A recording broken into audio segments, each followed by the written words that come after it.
the Catholic Church as an institution is beyond reform. It only deserves to be destroyed.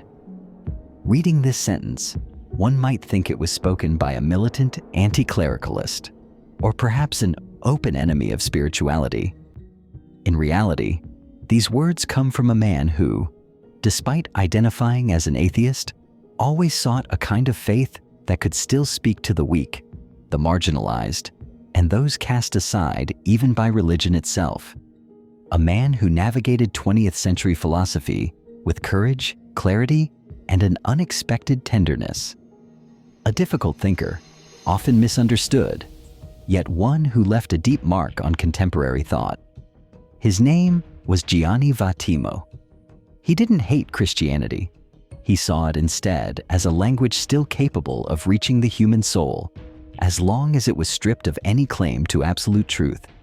His was a faith without dogma, a weak and fragile Christianity that, precisely for this reason, was more human. From this vision came one of his most surprising insights. If I had to choose between Jesus and the truth, I would choose him. A sentence that speaks volumes about his philosophy.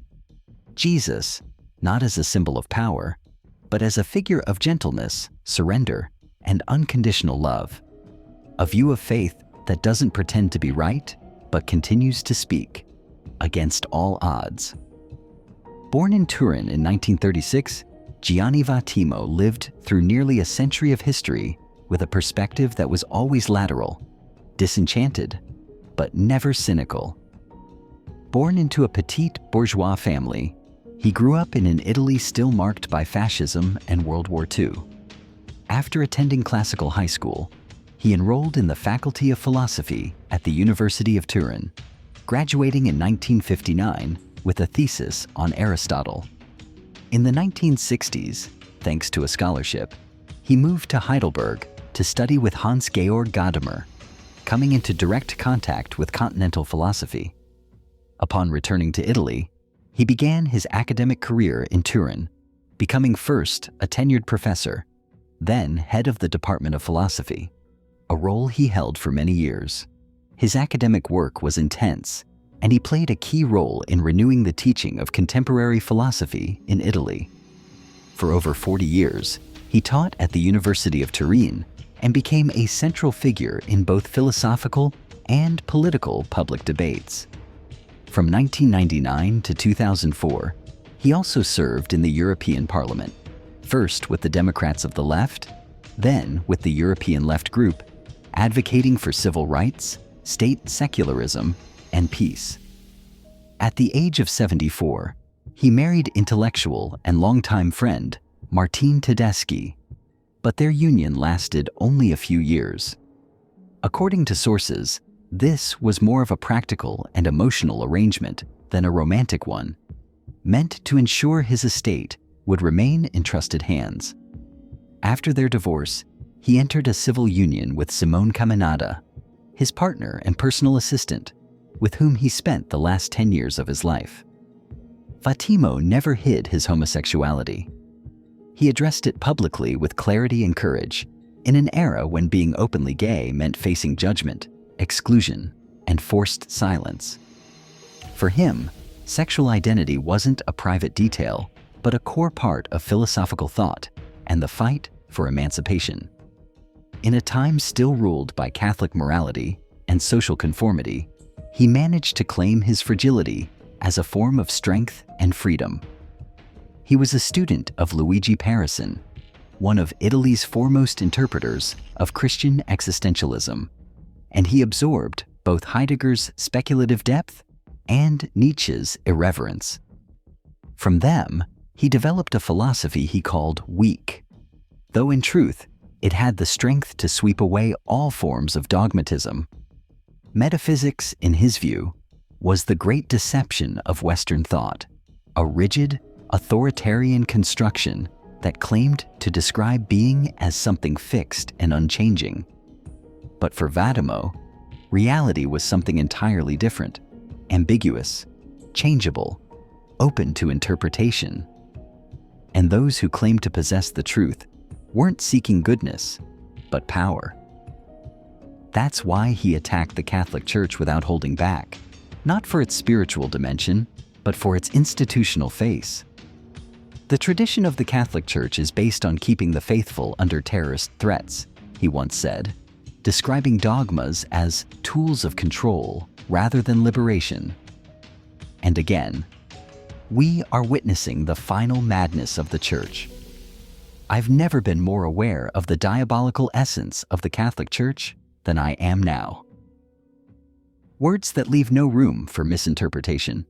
His position was clear. If anything in the Christian message is worth saving, it's not doctrine, it's charity. Not power, but vulnerability. Vattimo consistently defended the idea of a Christianity without truth, without ontological claims. A weak Christianity, stripped of rigid theologies and rooted in the possibility of being close to others. This, paradoxically, brought him closer to Pope Francis.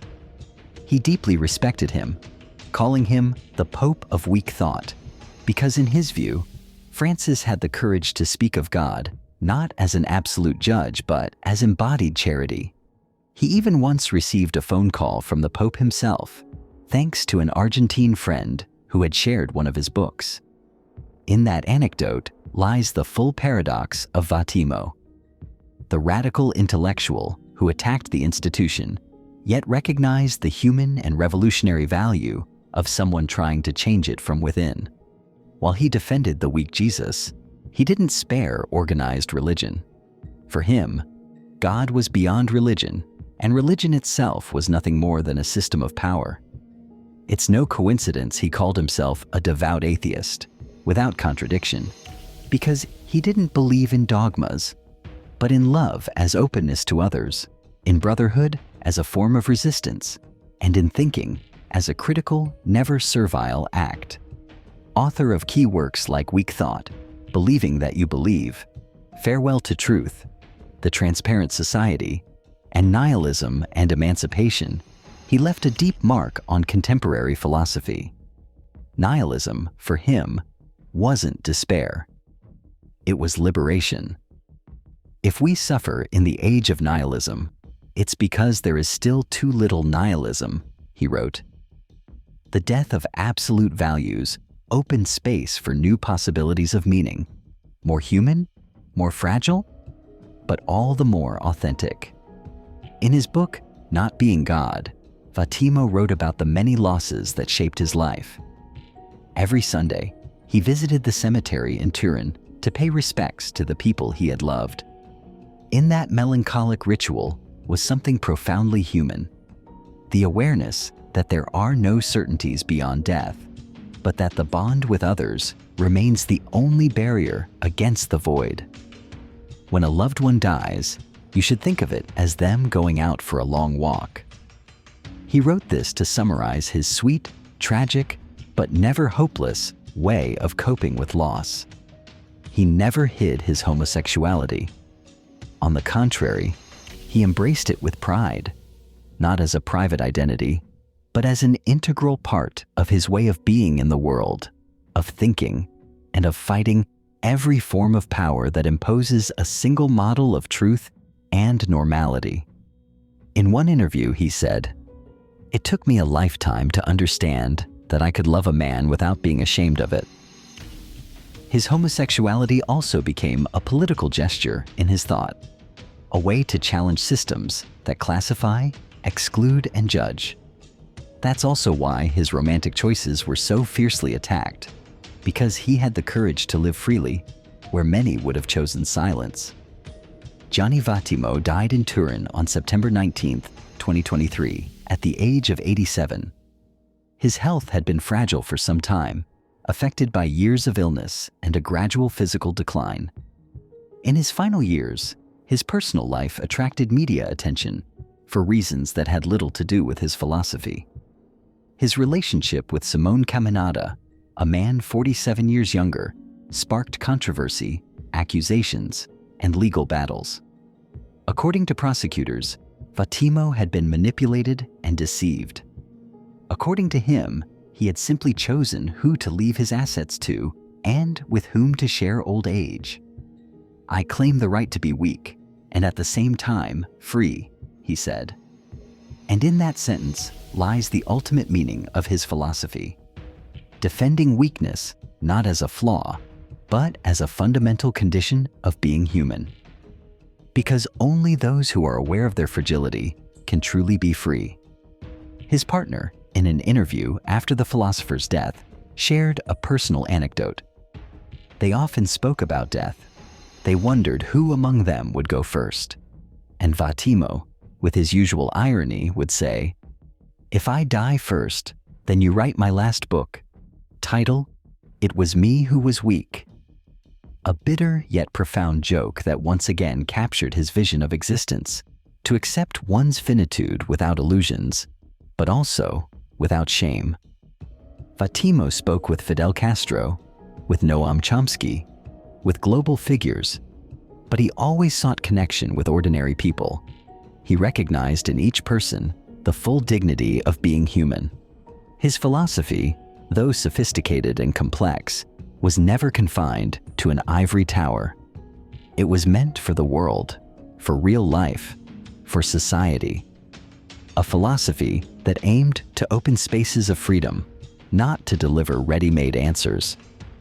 "Those who have much to lose cannot stand weak thought," he once said, because they preferred the safety of certainties, the shelter of well-built walls. But weak thought is for those who have nothing to lose but their chains, for those who still dare to think, to doubt, to love without owning, to believe without commanding.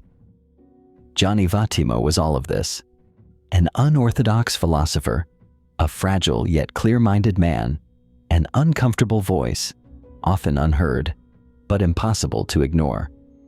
His legacy doesn't just lie in books, but in his stubborn and honest way of being in the world, without final truths, but with a question always left open. What's the point of believing in God if faith is turned into a weapon?